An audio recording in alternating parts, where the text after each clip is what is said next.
अंतर्गत लेखक आणि वाचक यांचा संवाद घडवून आणण्यासाठी उपस्थित राहिलेलो आहोत। समाज प्रबोधन सार्वजनिक वाचनालय हे मलकापूर परिसरामध्ये एकमेव असलेलं वाचनालय की जे बुद्धीची भूक भागवली जावी या हेतूनं समाज प्रबोधन सार्वजनिक वाचनालयाचे सन्माननीय अध्यक्ष अशोकरावजी थोरात भाऊ यांनी 12 ऑगस्ट 19 या वाचनालयामध्ये 12,500 पुस्तकं ग्रंथसंपदा या ठिकाणी उपलब्ध आहे। 12 नियतकालिका आपण घेतो, त्याचबरोबर 9 वर्तमानपत्र या ठिकाणी दररोज घेतली जातात। आणि या वाचनालयाचं एक वैशिष्ट्य आहे की सकाळी 9 ते संध्याकाळी एकही दिवस सुट्टी न घेता रविवार सहित हे वाचनालय आपण इथे सुरू करतो। आणि काम करत असलेल्या ग्रंथपाल शेवाळे मॅडम त्याचबरोबर ते सांगतो। माझ्या घरामध्ये माझ्या वडिलांनी काही जुन्या ग्रंथालयांचे सभासद असल्यामुळे आणि प्रशिक्षक होत्या आणि त्या वाचण्यासारख्या होत्या, हे त्यांची आवड होती वाचनाची। मग ही जी साहित्य आमच्या घरामध्ये होतं, ज्या ग्रंथ आमच्या घरामध्ये होते ते म्हणून त्या बसमध्ये वाचत असताना मला मी समजा शिवाजी महाराजांची गांधाराच्या कादंबरी पत्रकारिता करत होतो मी मराठी चॅनेलला, आणि मला त्या ठिकाणी आदिवासी पट्ट्यामध्ये अनेक वेळा स्टोरी करण्यासाठी जाता आलं। त्यावेळेला मी आदिवासी पाड्यांवरती पाहिलेल्या ज्या गोष्टी होत्या, अनुभवलेल्या ज्या गोष्टी होत्या, त्या मला कुठंतरी माझ्या डोक्यामध्ये होत्या की याचं काहीतरी आपण लिखाणात उतरवलं पाहिजे। तर मला एक बेस घ्यायचा होता की मला तो आदिवासी पाडा आहे, त्या आदिवासी पाडी, तिथली संस्कृती, तिथले लोक हे कुठंतरी माझ्या लेखनामध्ये आणायचं होती, माझी एक कथा निर्माण करायची होती। मग आपल्या इकडं वाल्मिकीचा डोंगर आहे, तुम्हाला माहित आहे, ढेबेवाडीच्या पुढे। मग मी माझा बेस तिथं ठेवला आणि ते जे मी चित्र पाहिलेलं होतं ते इकडं मांडलं। मुखिया कादंबरीमधून राडी आणि कुंती हे 2 पाडे ठेवले। एका पाड्याचा मुखिया हा संघर्षातून उभा राहणार होता, त्याच्या स्पर्धा होती। दुसरा जो पाडा आहे त्याची मुखिया ही महिला होती, तिला सुद्धा एक वेगळी परीक्षा द्यायला लागायची। म्हणजे या आदिवासींमध्ये आपण ह्या शहरी भागात राहत असू किंवा निमशहरी भागात राहत असू, त्यांच्याही पेक्षा मोठी खडतर अशी परीक्षा देऊन आपला संघर्ष करून तुम्हाला जे हवं ते मिळवण्याची प्रथा आहे हे मी त्या लेखनातून गावलं।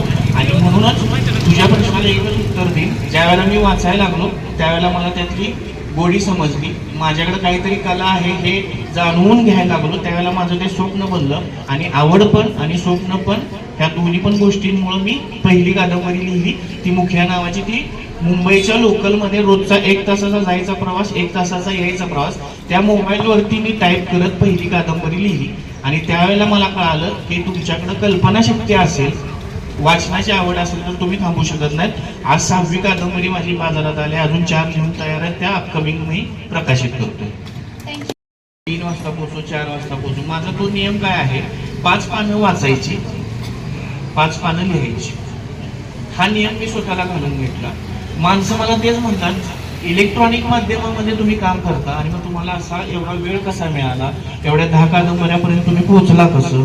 म्हणजे मला हा वेळ माझ्यासाठी म्हणजे काही 1 तास मिळेल हे मला माहित नाही, 8 ते 9 मिळेल, 7 ते 9 मिळेल, रात्री 10 ते 11 मिळेल, पहाटे मिळेल, माहित नाहीये मला।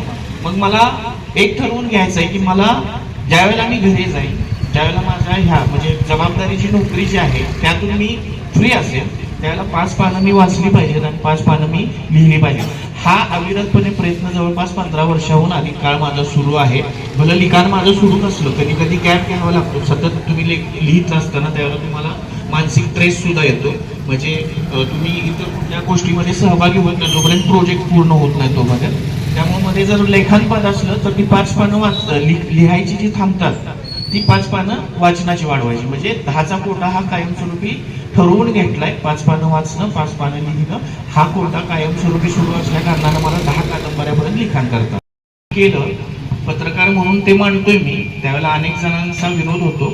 ते जर मी लेखन करत राहिलो तर अनेक दुश्मन माझे तयार होतील, त्यामुळे मी वास्तवात काही लिहायला धजावणार नाही, कारण की अनेक नाते, अनेक घनिष्ठ मित्र दूर होतील।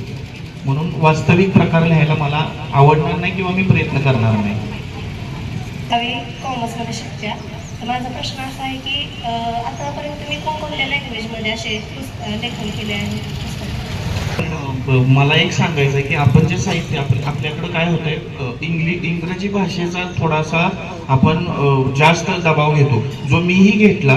पण ज्यावेळेला मी मुंबईत काम करायला लागलो त्यावेळेला प्रेस कॉन्फरन्स कव्हर करणं हे तुम्हाला अनिवार्यच आहे. ज्यावेळेला तुम्हाला असाइनमेंट मिळते त्यावेळेला मी जाऊन इंग्रजीच्या जरी प्रेस कॉन्फरन्स असल्या तर तिथं बसायला लागलो. त्यावेळेला मला कळालं की तुमच्या आसपास जर वातावरण तसं असेल तर त्याचा दबाव तुम्ही काही घ्यायची गरज नाही.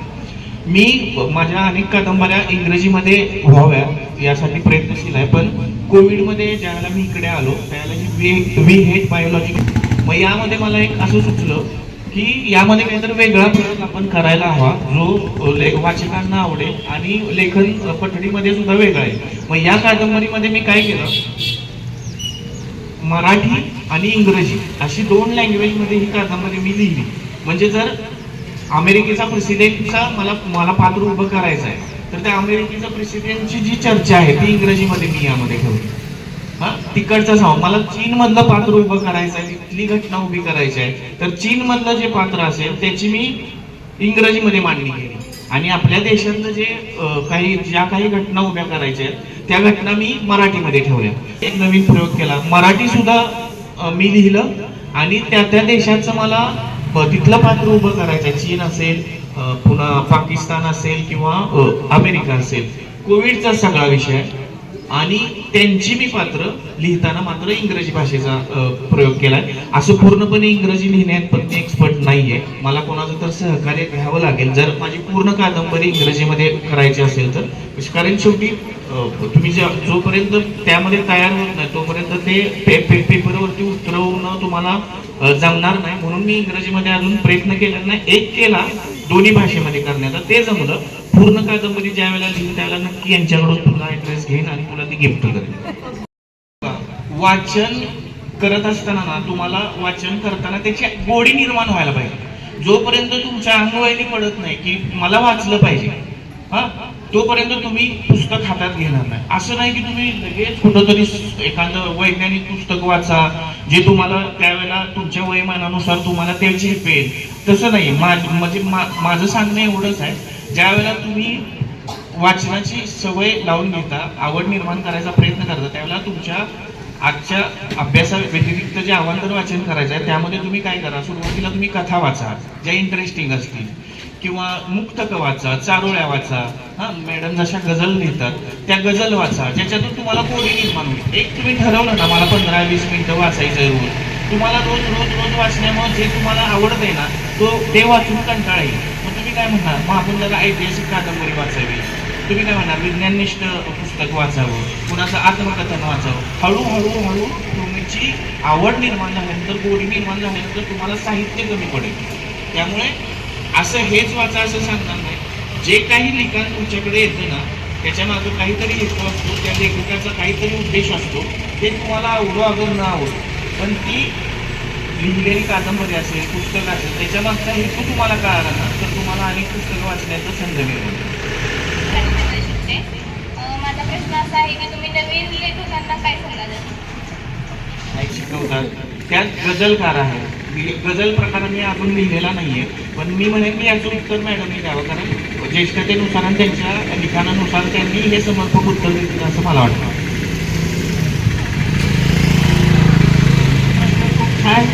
पण लवकर विचारलं असं मला सल्ल्याकडे अजून लांब जायचं, शेवटी जायचंय. नवीन लेखकांना सल्ला देण्यासाठी अजून कार्यक्रम अंतिम टप्प्यात घ्यायला हवा होता. ठीक आहे, निर्माण व्हावी अगोदर हे महत्वाचं आहे. नवीन लेखक होण्यासाठी भरपूर पुस्तकं वाचणं, त्याचं चिंतन करणं, मनन करणं, त्यातले अजून अपेक्षित आहे. आता तुला रिअल सांगतो, हे झालं टेक्निकल भाषेमध्ये. ज्यावेळेला या ग्रामीण भागामधून मी मुंबई सारख्या ठिकाणी गेलो, पुण्यामध्ये शिक्षण झाल्यानंतर मला पहिली अडचण आली होती माझ्या भाषेची.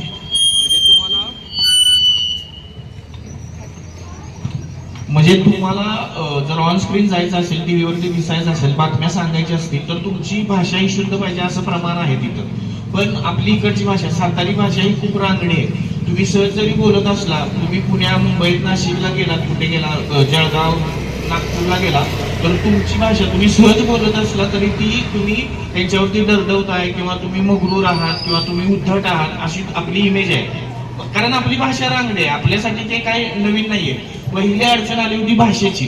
ज्यावेळेला मी शेतामधलं असलेल्या पिकाचं विश्लेषण माझ्या भाषेत करत होतो त्यावेळेला मला त्या अँकरनं महिला अँकर होती तिथं मला थांबवलेलं, थोडंसं अजून शुद्ध बोलावं लागेल तुला असं सांगून ती बातमी माझी स्किप झाली. तर कॅमेरा पुढे बोलताना तुम्ही जर बघितलं, मी आता असं बोलतोय, मी जर कॅमेरा पुढे बोलताना तुम्ही माझे काही जुने व्हिडिओ बघितले तर तुम्ही म्हणाल की खरोखर तुम्ही आता बोलताय ह्या भाषेत बोलताय का कॅमेरा पुढे बोलतानाच खरी भाषा आहे. तुम्हाला कळणार नाही. भाषा ही तुमची त्या माध्यमानुसार चांगली झाली पाहिजे. दुसरी अडचण अजून काय असते, तुमच्याकडे जर संघर्ष करण्याची तयारी असेल, प्रश्न विचारण्याची धमक असेल तर तुम्ही समोर कोण आहे हे न पाहता तुम्ही प्रश्न विचारता.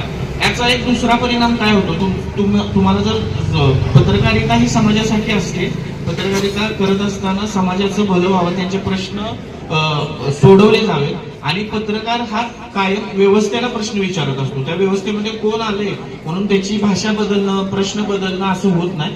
व्यवस्थेला सतत प्रश्न विचारल्यामुळे काय होतं, तुमच्याकडे तुमच्याशी व्यवस्थित राहणारी माणसं कमी राहतात आणि जी व्यवस्थेमध्ये बसलेली माणसं आहेत जर त्यांच्या विरोधामध्ये तुम्ही जनतेसाठी प्रश्न विचारत असाल तर त्यांची नाराजी सुद्धा तुम्हाला सहन करावं लागतं. दुसरं काय आहे, ऑन फील्ड काम करत असताना अनेकांशी संपर्क येतो. अनेकांशी संपर्क येताना कधी कधी अनावधानानं कोणाचा तरी गैरसमज होतो, आपला हे तुझं नसतो त्या कामाच्या व्यापामध्ये.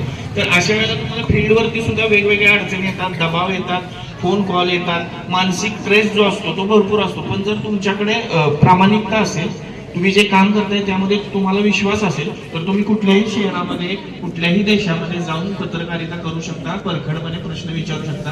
आता ह्या काय अडचणी आहेत ह्या जनरल झाल्या. तुला अजून आता मला ते सांगणं योग्य नाही वाटणार कारण की तुम्ही अजून शिक्षण घेताय, परत तुम्ही या फील्डमध्ये परत म्हणाल तर एवढं काय असतं का. पण अजून नेक्स्ट टाइम कधीतरी या पुढच्या ज्या अडचणी असतात लिखाणाच्या असतील, तुमच्या प्रेझेंट करण्याच्या असतील, फील्ड निवडतानाच्या ज्या आपल्याला काही माहिती मिळत नाही कारण आपल्यापाशी तसं कोण नसतं, ह्या नंतर सांगा.